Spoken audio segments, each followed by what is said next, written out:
Yo, what's up mga ka-everyone? Kami nga pala na-imbitahan sa isang pistahan dito sa bayan ng Cavite sa Ternate. Ano pa hinihintay? Let's go! At naabutan nga namin ng kasiyahan na ito. Kitang-kita niyo naman.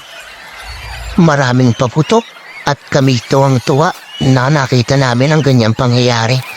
Ang hindi ko lang maintindihan at bakit yung mga bata ay tuwang-tuwa. At tingnan mo, naliligo pa sila sa paputok. Hindi sila natatakot na baka sila'y maputukan at mag-amoy silang putok. Kita mo naman, mukhang enjoy na enjoy pa sila. May pasayaw-sayaw pa sila sa paputok. Hindi nila naisip na napakadelikado ng paputok na iyan. Pero para sa kanila, mukhang baliwala lang at nag-e-enjoy pa sila. Kaya't habang nanonood ako, tinatawanan ko na lang yung mga batang nagpapaligo sa paputok. Kasi ayoko nang makisali. Mahirap na. Baka masugatan yung makinis kong balat. At sayang ang kojik at ang lotion na pinapahid. At dito na lang sa kalayuan, ako'y nanonood. Dito'y masaya na ako. Na nakikita kong masaya sila. Na nakikita kong nag-e-enjoy sila. Para na rin akong nag-e-enjoy sa pinaghahagawa nila. Ang gagaling nila at ang tatapang. Biruin mo, nagpapaulan sila ng paputok.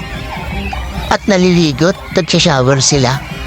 Siguro, wala silang banyo at wala silang tubig. Kaya dyan nila napilitang maligo. What the fuck? Tingnan nyo, wala silang kadala-dala. Halos talagang ipaligo nila lahat ng paputok. Ewan ko, ano bang meron? At naliligo sila sa paputok na iyan. Ganon ba talaga kabangong nilalabas niyang usok? At kung makikita nyo nga, talagang usok ang kapal-kapal. Kala ko nga, malapit na ako ipapagad eh. Yun pala, hindi pa. Ninervyos ako ng sobra. Buti na lang, nagtitilian yung mga tao. Doon walang na-realize na kami pala ay buhay pa. Pero napakasayang panoorin at pagbasdan yung mga paputok na yan. Kahit nasa malayo, kitang-kita mo naman. Grabe yung effort na ginawa sa paputok na yan para maipakita kung gaano kaganda.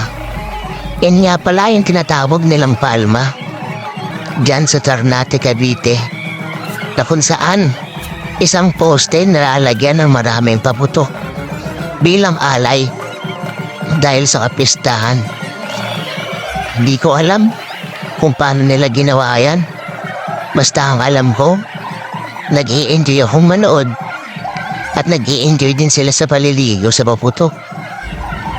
Nakakatuwa ang isipin na wala sa kanilang nasasaktan.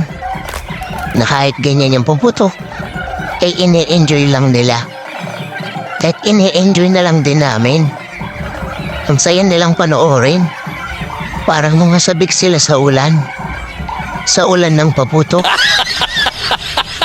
Panigurado, pagkatapos niya, amoy na silang pinapatdahan. Dahil sa usok na kanilang nakuha sa paputok.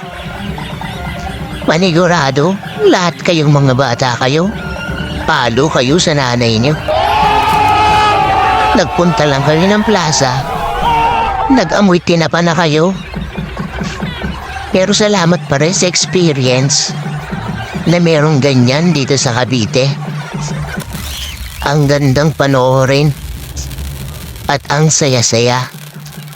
Yung saya ko, umamot sa batok ko. Hindi na maapuhap sa kaligayahan.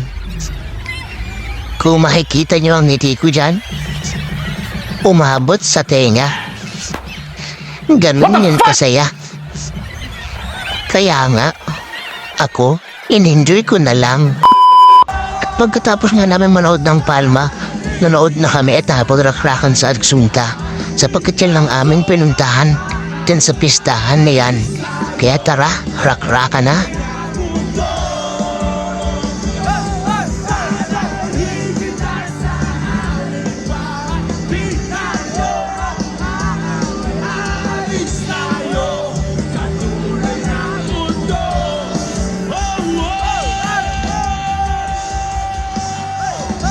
Maraming salamat sa inyo. Lalo na ating At tinignan naman namin yung kasama namin kung nag-i-enjoy sila. Mukhang nag-i-enjoy naman sila.